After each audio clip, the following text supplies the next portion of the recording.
구약성경 민수기 29장 12절부터 40절까지 찾으셔서 한 절씩 교독하겠습니다. 29장 민수기 29장 12절부터 한 절씩 교독합니다. 제가 먼저 읽습니다. 일곱째 달 15째 날에는 너희가 성회로 모일 것이요 아무 일도 하지 말 것이며 이래 동안 여호와 앞에 절기를 지킬 것이라.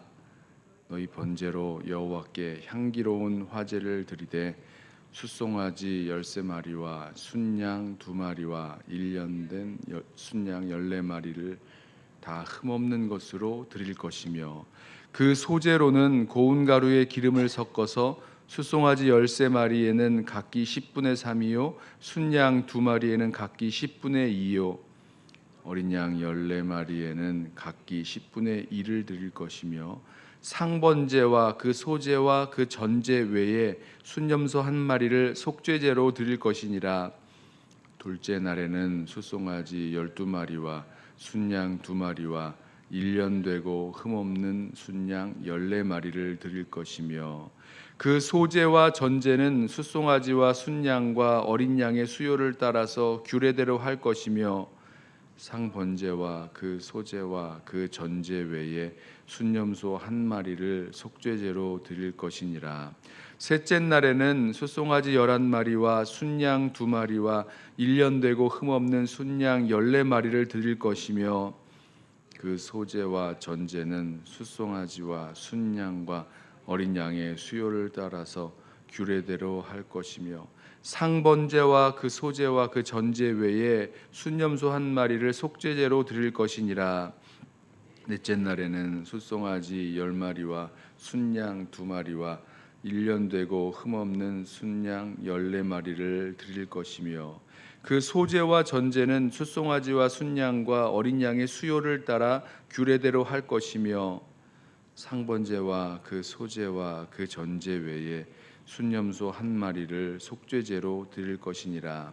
다섯째 날에는 숫송아지 9마리와 순양 2마리와 1년 되고 흠없는 순양 14마리를 드릴 것이며 그 소제와 전제는 숫송아지와 순양과 어린 양의 수요를 따라서 규례대로 할 것이며 상번제와 그 소제와 그 전제 외에 순염소 1마리를 속죄제로 드릴 것이니라. 여섯째 날에는 숫송아지 8마리와 순양 2마리와 1년 되고 흠없는 순양 14마리를 드릴 것이며 그 소제와 전제는 숫송아지와 순양과 어린 양의 수요를 따라서 규례대로 할 것이며 상번제와 그 소제와 그 전제 외에 순염소 1마리를 속죄제로 드릴 것이니라. 일곱째 날에는 숫송아지 7마리와 순양 2마리와 1년 되고 흠없는 순양 14마리를 드릴 것이며 그 소제와 전제는 숫송아지와 순양과 어린 양의 수요를 따라 규례대로 할 것이며 상번제와 그 소제와 그 전제 외에 순염소 1마리를 속죄제로 드릴 것이니라. 여덟째 날에는 장엄한 대회로 모일 것이요 아무 일도 하지 말 것이며 번제로 여호와께 향기로운 화제를 드리되 숫송아지 1마리와 순양 1마리와 1년 되고 흠없는 순양 7마리를 드릴 것이며 그 소제와 전제는 숫송아지와 순양과 어린 양의 수요를 따라 규례대로 할 것이며 상번제와 그 소제와 그 전제 외에 순염소 1마리를 속죄제로 드릴 것이니라. 너희가 이 절기를 당하거든 여호와께 이같이 드릴지니 이는 너희의 서원제나 낙헌제로 드리는 번제, 소제, 전제, 화목제 외에 드릴 것이니라. 함께 읽습니다. 모세가 여호와께서 모세에게 명령하신 모든 일을 이스라엘 자손에게 말하니라. 아멘. 우리 민수기 말씀 우리 계속해서 나누고 있는데요. 여러분 민수기는 이제 백성의 그 수를 세는 것을 것에서 그 이름이 나왔죠. 자, 그런데 지금 이제 26장부터는 출애굽 2세대 광야에서 이제 출애굽한 1세대가 광야에서 다 죽고 광야에서 태어난 아니면 그 출애굽할 때 어렸던 그 사람들만이 남아 있는 광야 세대 출애굽 2세대에게 해주시는 그런 말씀입니다.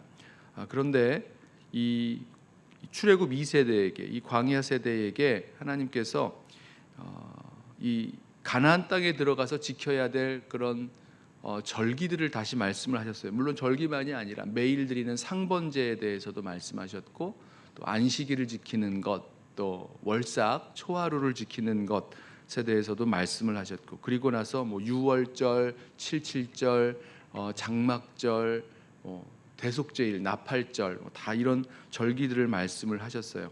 오늘 말씀에는 그 초막절, 장막절이라고도 하고 또 수장절이라고도 하는 이 초막절 절기에 대해서 말씀하시죠. 일곱째 달 15일에 15일에 1회 동안 한 주일 동안 지키는 그런 절기입니다. 말씀드린 대로 초막절 혹은 장막절이라고 불렸습니다.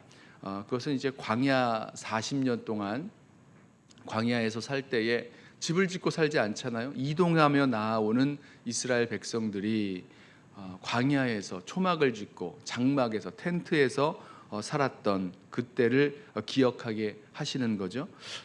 또한 동시에 가나안 땅에 들어갔을 때는 이제 농사를 짓게 되는데, 농사를 짓고 나서 가을 추수하게 되죠. 이제 지금 7월이지만 이제 음력입니다. 그리고 이제 우리로 말하면 이제 가을 언제일까요? 10월 정도 되겠죠. 10월 정도에 가을 추수하고 포도를 거두고 올리브를 거두고 이런 과일들을 다 거두는 이제 이 추수를 감사하는 추수 감사절이 되겠습니다. 이게 바로 초막절인데요. 오늘 말씀을 보니까 똑같은 말 계속하는 것 같은데, 드리는 그 한 주일 동안 첫째 날부터 시작해서 둘째 날, 셋째 날, 넷째 날, 다섯째 날, 여섯째 날, 일곱째 날, 그리고 대회로 모이는 여덟째 날까지 어떤 그 제사를 드릴지에 대해서 말씀을 하고 있어요. 처음에 보니까 숫송아지 13마리, 그다음에 순양 2마리, 1년 된 순양 14마리, 거기에다가 이제 소제와 전제, 이제 각각의 그 양과 송아지에 드리는 그 소제와 전, 소제는 이제 가루로 드리는, 그리고 전제는 이제 부어서 드리는 그 뭡니까? 이 술이죠. 술로 이렇게 뿌려서 드리는 포도주로 드리는 그런 전제, 그리고 여기에다가 속죄제를 들어서 매일 드리게 했습니다. 숫자를 보니까요, 숫송아지는요 점점 줄어드는데 13, 12, 11, 19, 87 이렇게 줄어들고요. 순양과 1년 된 순양은 2마리, 14마리 똑같습니다. 그런데 막상 생각을 해보니까 그 양이 참 많아요. 제가 다 더해보니까 한 주일 동안 숫송아지는, 송아지예요. 숫송아지는 70마리가 됩니다. 다 합치면 순양은 14마리가 되고, 1년 된 순양은 매일 14마리씩 드리니까 14 곱하기 7 하니까 98마리 맞죠? 이렇게 드리게 됩니다. 그리고 여기에다가 매일 드렸던 속죄제까지 합치면 더 많은 그 양이 되겠죠. 소제와 전제도 그렇고요. 자, 이렇게 많은 양의 1년 동안에 거두어들인 모든 그 추수를 감사하면서 이렇게 많은 그 양과 또 송아지로 이렇게 감사의 그 제사를 드리게 됩니다. 자, 제가 다시 이 전체적으로 이 민수기 29장에 나오는 또 28장에 나오는 이 절기를 기억하게 하시는 이 하나님께서 다시 한번 이 출애굽 2세대에게 이 절기들을 기억하게 하시는 것을 우리 좀 생각을 해봤으면 좋겠습니다. 이 세대가요 지금 광야에 있습니다. 광야를 통과했고 이제 요단 동편에 있는 그 땅들을 정복하게 된 거죠. 그리고 나서 이제 하고 있는 그 말씀인데, 이 출애굽 2세대에게 이제 광야에서 가나안 땅으로 들어가면 가나안 땅을 정복하게 될 것이고, 그리고 그 땅에서 지금과는 비교할 수 없을 정도로 아주 풍요롭고 아주 넉넉한 그런 삶을 살게 될 세대입니다. 그 시작하는 세대예요. 그런데 이 세대에게 기억하게 하셨다는 거죠. 절기를 통해서 기억하게 하신 것, 출애굽을 기억하게 하셨습니다. 출애굽과 그 구원을 출애굽을 기억하게 하신 거죠. 자, 무엇을 기억하게 하셨는가? 왜 기억하게 하셨는가? 뭘 기억하는 겁니까? 결국은 하나님을 기억하게 하는 겁니다. 출애굽으로 우리를 구원하신 하나님을 기억하는 것. 그게 뭐 6월절이 되겠죠. 애굽에 종살이하고 있었던 우리를 구원하여 내신 하나님, 애굽 땅에서 나올 수 있도록 우리를 인도하신, 구원하신 그 구원의 하나님을 기억하게 하는 거죠. 이 6월절 같은 경우에 또 광야에서 인도하신 그 하나님. 오늘 이 초막절 왜 초막을 짓습니까? 왜 이 장막에 텐트에서 살게 하셨습니까? 한 주일 동안 살게 하셨습니까? 광야의 그 뭐라 그럴까요? 절대 빈곤. 광야에서 뭐 씨도 뿌리지 못하잖아요. 뭐 농사짓지 못하잖아요. 거기에서 하늘에서 내려주시는 만나와 메추라기로 또 매일매일 걸어 이렇게 행군하면서 살아야 했던 그때에, 어떻게 살 수가 없는 그때에 하나님께서 어떻게 해서 먹이셨는지, 어떻게 해서 입히셨는지, 어떻게 해서 여기까지 인도하셨는지, 그 광야에서 우리를 인도해 주신 하나님, 그 광야에서 만난 그 하나님을 기억하게 하는 겁니다. 그리고 오늘 이 초막절을 그렇게 지키는데 여기에 이게 동시에 이제 수장절이라고 말씀드렸잖아요. 1년 동안 농사했던 모든 것들을 그 추수감사하는, 가을 추수하고 또 포도와 올리브 같은 과일들을 수장하면서 곡식 그 창고에다가 이렇게 저장하면서 그때 감사의 제사를 드리는데, 1년 동안 이 약속의 땅에서 하나님께서 얼마나 풍성하게 주셨는지를 기억하면서 이렇게 드리게 하셨다는 겁니다. 기억하는 거죠. 하나님이 여기까지 인도하셨고, 하나님이 구원하셨고, 하나님이 여기까지 인도해 주셨고, 이곳에서도 이렇게 풍성하게 주셨다는 것을 기억하게 하는 그런 절기라는 것입니다. 자, 저는 이 말씀 보면서 절기는 절기인데 뭐 이렇게 많이 드려야 되는가 생각해 보세요. 숫송아지만 70마리예요.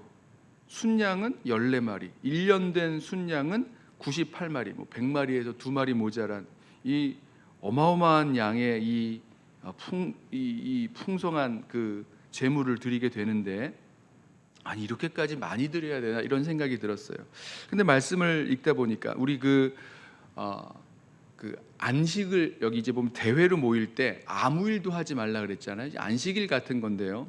어제 우리 손 목사님 그 말씀 전할 때 그 안식일이 확장된 개념이다 이렇게 말씀을 했는데, 여러분 왜 이렇게 풍성하게 이렇게까지 많이 드려야 했는가? 저는 그것이요, 마치 이 안식하는, 아무 일도 하지 않는 그 절기의 모습이 애굽에 그 종살이 하고 있었던 때, 종살이 하면서 매일매일 일하고 매일매일 노동하면서 묶여 살았잖아요. 애굽의 종살이처럼 우리의 삶을 종살이 하면서 살아가게 하는 데서 이렇게 풀려나게 하는 것이, 그런 쉼을 얻게 하는 이 안식을 통해서 그런 종살이 하며 살아가는 삶에서 이렇게 풀려나게 하는 그런 역할을 했다면, 이렇게 풍성한 그 제물로, 아주 많은 제물로 하나님께 드리게 한 이것은 이 가나안 땅에서 얻게 될 그런 풍요로움, 그런 풍요에도 묶여 살지 않도록 하시는 그런 주님의 그런 의미가 담겨 있다라는 생각을 해보았습니다. 그래요, 우리는요 이렇게 그 많이 일해야 되고 많이 이렇게 추구해야 되는 것에도 묶여 살 수 있지만, 동시에 풍요에도 묶여 살 수 있습니다. 넉넉하게만 살아야 된다라고 생각하고 그렇게 살아갈 수 있는데, 그렇지 않은 거죠. 그 많은 것을 하나님께 드리게 하심으로 가나안 땅의 그 풍요에 묶여서 살아갈 수 있는 이스라엘 백성을 이렇게 풀려나게 하시는, 그 풍요에서도 묶여 살지 않게 하는 그 힘을 기억하게 하시는 거죠. 아무튼 이 모든 절기들은 결국은 하나님을 기억하는 겁니다. 하나님께서 그 모든 광야의 시간을 어떻게 인도하셨는지, 또 이 땅 가운데서 어떻게 풍성함으로 우리에게 채워주셨는지를 기억하고 또 하나님 앞에 예배하는 그런 절기가 되겠죠.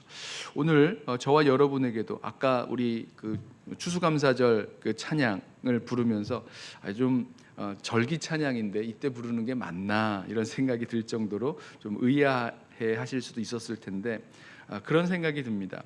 지금 이 아직 가나안 땅에 들어가기 전이에요. 그렇죠? 가나안 땅에 들어가기 전에 이 초막절을 지키라고 말씀하신 그 하나님의 말씀을 들으면서 뭐 아직 그렇게 뭐 추수해 본 적도 없고 뭐 포도와 뭐 올리브 이런 걸 거두어 본 적도 없는 이스라엘 백성들에게 먼저 들어가기 전부터 미리 말씀해 주시는 거죠. 그 땅 가서 살 때에 얻게 되는 그런 풍요로움, 넉넉함, 그곳에서 기억하면서 살 것을 말씀하고 계시는 것입니다. 저와 여러분에게도 마찬가지입니다. 어떤 의미에서는 뭐 지금 우리가 이러한 이스라엘 백성들이 말하고 있는 그런 풍요를 경험하지 못한다라고 할지라도 하나님 말씀하신 그대로 우리가 우리 삶에서 하나님을 기억하고 나아가야 된다는 것, 하나님을 기억하고 구원하신 하나님, 인도하신 하나님, 그리고 우리에게 풍성한 것을 더해 주시는 그 하나님을 기억하고 또 감사하면서 살아가야 될 것을 말씀해 주고 있는 것입니다. 아무쪼록 오늘 하루 살아갈 때에 이 말씀을 보면서 이 새벽 기도가 이스라엘 백성이 드렸던 그 상번제, 아침과 저녁으로 이렇게 양 한 마리씩을 이렇게 드리는, 매일 드리는 제사가 있었거든요. 그거와 비슷하지 않나 이런 생각 좀 해보았습니다. 아무쪼록 오늘 우리 그 하루를 살아가면서 주님을 기억하고 또 주님께서 기억하라고 주신 이런 절기를 지키는 것 통해서 우리 삶에 주님을 늘 기억하고 살아갈 수 있는, 또 우리를 구원하시고 인도하시고 또 여기까지 풍성하게 해주신 주님께 감사하면서 살아갈 수 있는 저와 여러분 되시기를 예수님의 이름으로 부탁드리며 축원합니다. 기도하겠습니다. 사랑하는 주님, 주님께서 우리를 구원하시고 우리를 인도하시고 또 지금 이렇게 풍성한 삶을 살 수 있도록 인도해 주신 주님이신 것을, 공급해 주신 주님이신 것을 이 시간 고백합니다. 주님, 우리가 주님을 기억하고 또 주님과 함께 주님께 감사하며 살아야 함에도 불구하고 그렇게 하지 못하고 살았던 우리들의 모습들, 또 주님을 잊고 또 이 세상 가운데 때로는 여러 가지 일들에 묶여서 종살이하는 것처럼 살아가고 때로는 풍요에 묶여 살아갔던 우리들의 모습들 우리 기억합니다. 주님, 우리를 붙들어 주셔서 그 모든 일 가운데 주님을 기억하고 또 주님께서 우리를 구원하셨고 인도하셨고 또 풍성히 공급해 주셨다는 것 우리 기억하고 감사하며 살아가는 오늘 이 하루 우리의 남은 믿음의 여정 되게 하여 주옵소서. 감사하며 예수님의 이름으로 기도드리옵나이다. 아멘. 이 시간에 먼저 오늘 주신 말씀